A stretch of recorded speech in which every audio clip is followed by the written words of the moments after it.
Beyond the Horizon is a civilization game where players compete to become the most influential society in history, through exploration and expansion, research and technological advancement. Place the game board at the center of the table. Create a supply of coins, settle tokens and fortify tokens. Reveal all the level 1 technologies and place them randomly on the spaces on the left of the board. Reveal 3 random level 4 technologies on the board. Create 2 face-down piles of level 2 and 3 technologies. Randomly place 1 level 2 leader card face down in each level 2 space on the board. Randomly place 1 level 3 leader card face down in each level 3 space on the board. Randomly place 1 level 4 leader card face down in each level 4 space on the board. Randomly choose 3 gold cards from each of the 3 sets and place them face up on the table. The Cradle of Civilization tile is the center of the map that will be built by the players. Create a face-down stack of territory cards. Create 3 face-down stacks of construction tiles of level 1, 2 and 3. Reveal 3 tiles of each level. Each player gets a player board and all the components of their color. Place your starting territory tile on one side of the Cradle of Civilization. Check the rulebook to copy the setup based on the number of players. On your board, place your population pawns face down in columns A, B, C, D, E. One of the remaining pawns is put face up on your starting territory tile with a settle token of value 2. Put the other remaining pawn and 1 coin in your available resources area. Put all the cubes on the 3 development tracks. Randomly choose the first player.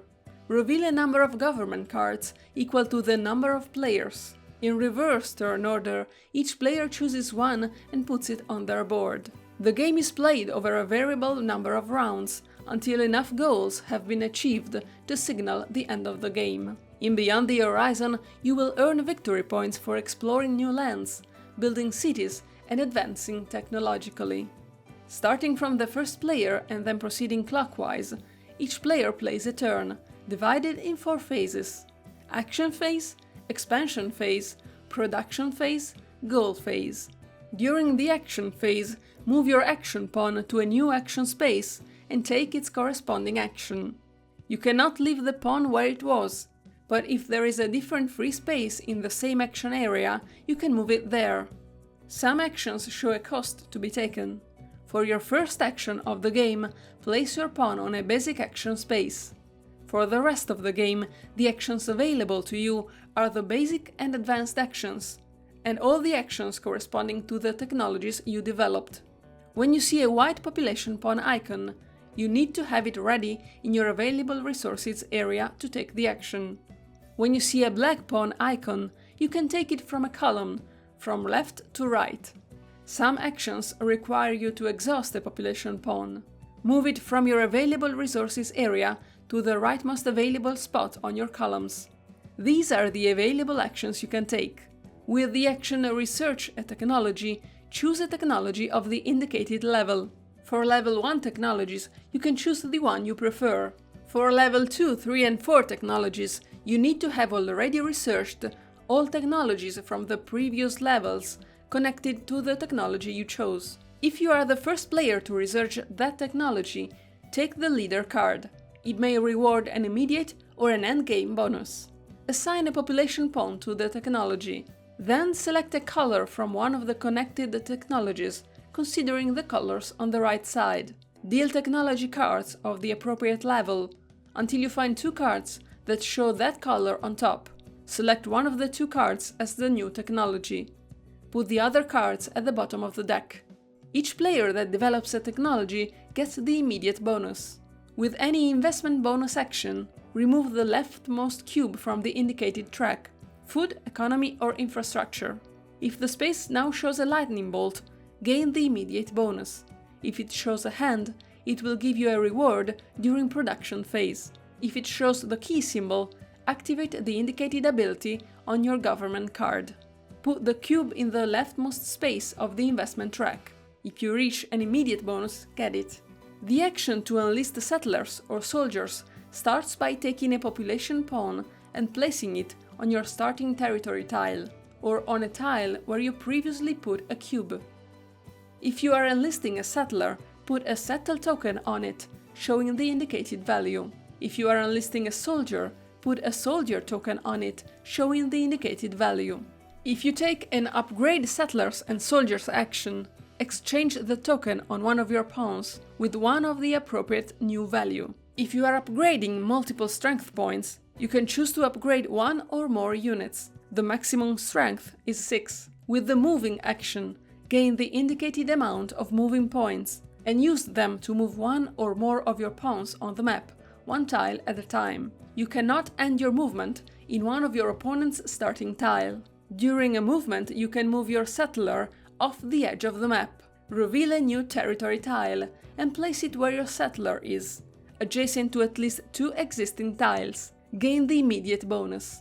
You may only explore and reveal 1 new tile per turn. The settle action lets you build a village. Check the strength of the territory where you want to build a village. You need to have 1 or more settlers on that tile, with a total strength equal or higher than the strength of the tile. If you do, remove the settlers from the tile, returning them to your columns on the board from right to left. Take the leftmost cube from the track indicated on the village space and place it there. Return the settler tokens to your supply. Immediately get the bonus indicated next to the village space. You will receive victory points at the end of the game. If you choose to fortify a city, choose a tile with a village already built by any player. You need to have 1 or more soldiers on that tile, with a total strength equal or higher than the strength of the tile. If you do, remove the soldiers from the tile, returning them to your columns on the board from right to left. Take the leftmost cube from the track indicated on the city space and place it there. Return the soldier tokens to your supply. You will receive victory points at the end of the game.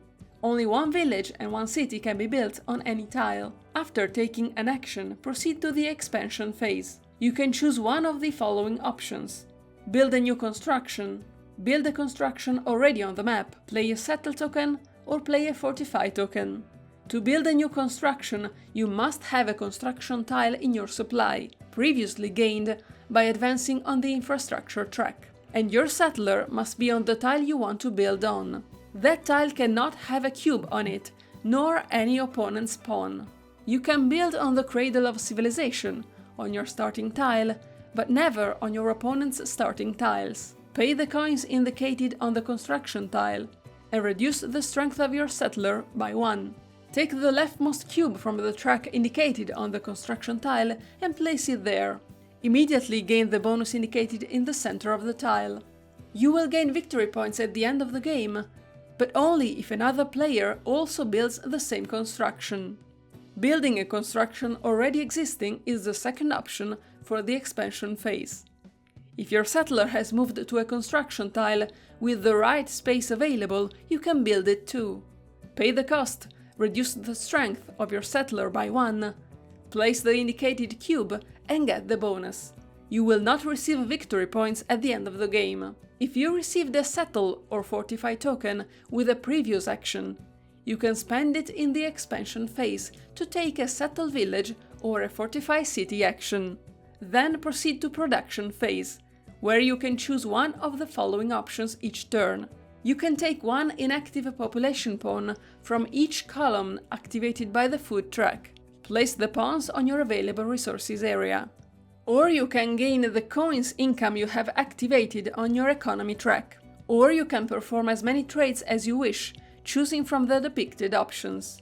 At the end of your turn, check if you met any goals. If you satisfy the conditions on a goal card, you must place a cube from a development track of your choice on the highest value space on the card. You can only claim 1 goal per turn. The game ends when 4 total cubes have been placed on the goal cards, or 3 total cubes in a 2-player game. Finish the current round, then play 1 more full final round. Then players tally up their victory points. Gain 5 or 3 victory points for the goals you have met. For each technology researched, gain points equal to their level. Gain points indicated by level 4 technologies you have researched. Gain the points indicated for your settled villages, for your cities, and for your constructions, but only if you build them first and another player build them too. Gain the victory points under the cube on the investment track. Some leader cards award you and your opponents victory points. If you have evolved into democracy, gain the victory points indicated. The player with the most points is the winner. In case of a tie, the player with less cubes on the development tracks wins. In case of a further tie, the player with more active population pawns wins. Then, the player with more coins wins. You are now ready to play Beyond the Horizon.